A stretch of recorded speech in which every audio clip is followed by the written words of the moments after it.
This is the happiest I've ever been to see my own team lose. Nic Claxton, thank you so much for making this game-winning shot to seal the Sixers and make them lose their final matchup against the Brooklyn Nets. Just a beautiful game winner from Nic Claxton, my new favorite NBA player. Thank the heavens that the Sixers lost this game. This pathetic organization does not deserve to win. They do not deserve to beat the worst teams in the league. The Nets, thankfully, beat this garbage, pathetic group of NBA players, and my new hero, Nic Claxton, led the way, demolished Joel Embiid, who sucks, by the way. Embiid needs to get off this basketball team right now. I know he's injured, but he's going to be injured for the rest of his NBA career, and there's no point in building around him anymore. He is decrepit, he is slow, he is washed, and it is not getting better for Joel Embiid, and the best thing for the Sixers to do is to move on from him, build around Tyrese Maxey and Jared McCain. But here's the thing. By playing Joel Embiid, the Sixers are actively lowering his trade value. But here's what sucks too. When Joel Embiid is on the court, the Sixers play worse. The Sixers suck more when Embiid is playing than when he is not. Case in point, the fourth quarter. The Sixers were able to come back and give the Brooklyn Nets a run for their money. Tyrese Maxey was leading the way in the fourth quarter. The franchise, the guy the Sixers are going to be building around for the future. He had 31 points, and despite Nick Nurse's coaching malpractice running no place for him whatsoever, he was doing his thing, hitting deep threes, getting right to the rack. Tyrese Maxey has his first step back, and he is so beautiful to watch. Tyrese Maxey, he disappointed me in this game because the Sixers are supposed to be tanking, but nonetheless, I can't help but respect the dude's willingness to not let the loser energy of the Sixers rub off on him. Even Paul George, he had 15 points, put up a nice Tobias Harris stat line. And yeah, this is a game, this is a better game than Tobias Harris would put up. So Paul George, at least for this one game, fulfilled his expectation of being better than Tobias Harris, but still, he needs to get off this franchise as well. Gershon Yabusele had 8 rebounds in this game. He played 23 minutes. Joel Embiid had 7 rebounds in this game, and he played 31 minutes. That is a true testament to where Joel Embiid is conditioning-wise. This dude cannot play on the court for the rest of this entire season. It should be a criminal offense at this point for Nick Nurse and the rest of the front office to think that they can make some type of play and push with Embiid at the helm, because it is not happening. You lost to the Brooklyn Nets. Nic Claxton looked more like prime Joel Embiid than Joel Embiid did. In fact, Nic Claxton was treating Embiid like how Embiid treated Claxton in their entire careers. Claxton was hitting these shimmy post hooks, turnaround fadeaway shots, blocking shots, dominating the defensive glass. Claxton was doing everything for the Nets and had 5 blocks in this game. Embiid, on the other hand, was looking like Dwayne Dedman. That is how bad it is in Sixer land right now, at least for those insane people who still think they can go make a playoff run. And if you still think that, then you are clearly delusional. I don't want to sound like an opinionated jerk, but it's just clear as day, bro. Watch the game. Watch the game. They are so bad. They don't move. How do you win a basketball game if you leave professional basketball players wide open from 3? Did you know the Nets are the 27th ranked offense in the NBA, yet they scored 40 points in the first quarter? It was that bad. The Nets aren't a good basketball team, but do you know what they do have? They have dudes who can run, who can hustle, who could rebound, and don't give in. The Nets aren't a good team. They're tanking as well. But when you're playing such a garbage team like the Sixers, who don't even bother to play any defense whatsoever, they look better than who they actually are, and it shows. Killian Hayes scored a basket in this game. You let Killian Hayes give you 6 dimes. Trenton Watford was looking like a legit rotational piece, and he has had a decent season for the Nets, but you know what the Sixers like to do, and that is let these, unknown players just ball out night in and night out. And D'Angelo Russell and Cam Thomas weren't even playing in this game. So once again, the Sixers' big three lost to a team without their best players. And it is clear as day at this point. And I'm so happy that this happened because it is such a powerful slap in the face to the organization who has been so insistent on not punting this season and letting all of this go down. Nick Nurse making a fool out of himself once again. Dude cannot run an NBA caliber offense whatsoever. Doesn't matter. Dude should just bench Joel Embiid for the rest of the season because the Sixers literally play better when he is not playing. For any season leading up to this one, if you were to tell a Sixers fan that Joel Embiid made them play worse when he was on the court, you get smacked upside the head. There's a reason he's been leading the MVP races and even won an MVP, because when he is not playing, the Sixers turn into a G League team. But it's insane just in this nightmare season. We live in a reality where Joel Embiid makes the Sixers play worse when he's on the court. They can't defend anybody anyway, but it is painfully obvious when Embiid is not even trying to protect the rim or recover on any threes whatsoever. The Sixers think it's okay to leave wide open players open from three, and they just drain it in just the most comfortable fashion you can think of. The Nets are the 27th ranked offense, and they're making them look like the 2016 Golden State Warriors. It's insane just how unmotivated and unstructured the Sixers defense is. And like when Embiid isn't even playing either, it's not like they're so much better. You know what I mean? Gershon Yabusele was airballing wide open threes in the fourth quarter. Ricky Council missing a wide open three, barely hitting the rim. I don't know why he still gets minutes. The Sixers don't make 3-pointers at all, and that is an issue that has persisted with them for the entire year. 25.6%. Wow, whoop-de-doo.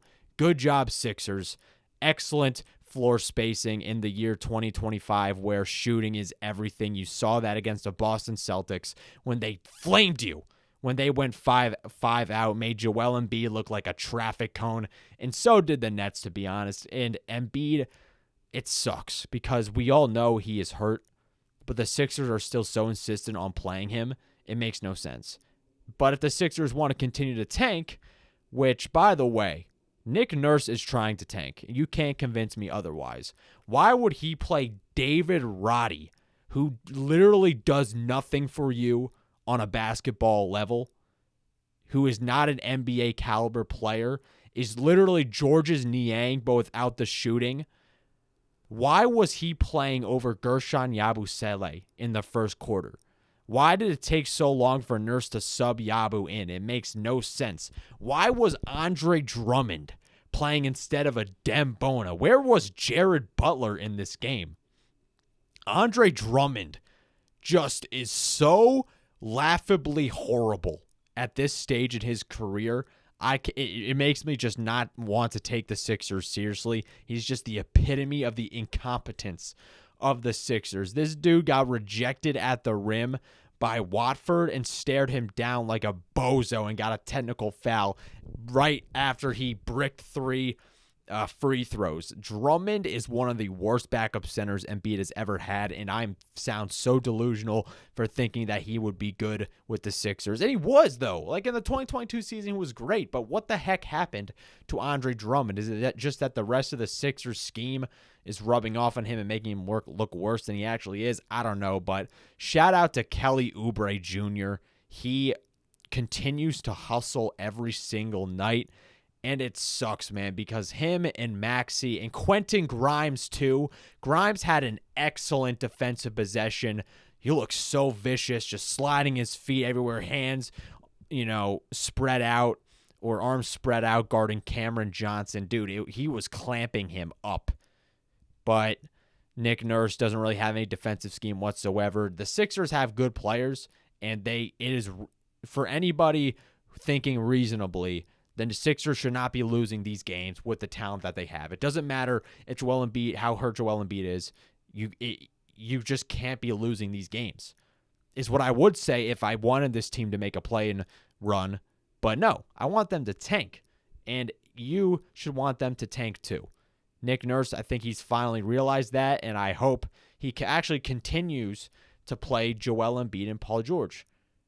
It sucks watching. I don't know, man. Like, this team is so garbage. It's like it doesn't even matter what they do because they suck either way. They suck when Embiid is not playing. They suck when Embiid is playing. They suck when Paul George is playing, and they suck when Paul George is not playing. Maxey and Oubre and Grimes and Yabu and everybody else, that I just feel bad for them. I feel bad because they're really pouring it all out on the court. It's just not working out, and this team as a collective unit is one of the worst I have ever seen. On a brighter note, though, because of the Sixers' losing efforts, they were able to retain their 6th spot in the Tankathon.com leaderboards, so they surpassed the Nets and do have the opportunity to seriously tank the season. They're getting closer to the Toronto Raptors. They play the Raptors 2 more times this year. They're done playing the Nets, got that key loss to them. So it's not like the Nets have any opportunity to directly impact their records anymore. Got to watch out for the Bulls too, but I'm liking the way the Sixers are tanking. And I'm liking that with Jared McCain and Tyrese Maxey being able to develop as a duo, and the other young pieces the Sixers are acquiring like Lonnie Walker, Quentin Grimes, Jared Butler. The Sixers, they're not going to be winning any championships in the Joel Embiid era. It is over. It is through. Trade everybody, fire everybody, blow it all up, tear it down. And with the direction the Sixers are going, finally embracing youth. Oh, yeah, that means firing Nick Nurse as well. I don't want to see this dude coach my basketball team ever again. You might as well, if you're going to go towards the youth movement, you might as well apply that to the rest of the season in the way you're trying to play. And that includes tanking. Because when you're tanking, you have the opportunity at least to keep your pick. And that is better than trying to go on some stupid playoff run where you're going to get mollywopped by the Celtics or the Cavaliers, depending on how the rest of the Eastern Conference shapes up. So I am really glad the Sixers lost this game. This should be just a fresh kick in the nuts for them to finally realize this is not their season and they need to just take a step back, look themselves in the mirror, and reevaluate what they need to do for the rest of the year. And the answer is obvious to any Sixers fan who has been watching them. If you're a diehard fan or just a casual, the Sixers need to blow it up. They need to tear it down for the rest of the year, and you need to retool, try and get that draft pick, and look towards the future with Tyrese Maxey and Jared McCain. Because we can't waste Tyrese Maxey the way we have wasted Allen Iverson and the way we have wasted Joel Embiid. It is time for this Sixers organization to get serious. But Josh Harris isn't really a serious owner. He is with the Commanders, but not necessarily with the Sixers. The Sixers are just, his toy, you know what I mean? Just another one of his investments, and probably doesn't even care either way.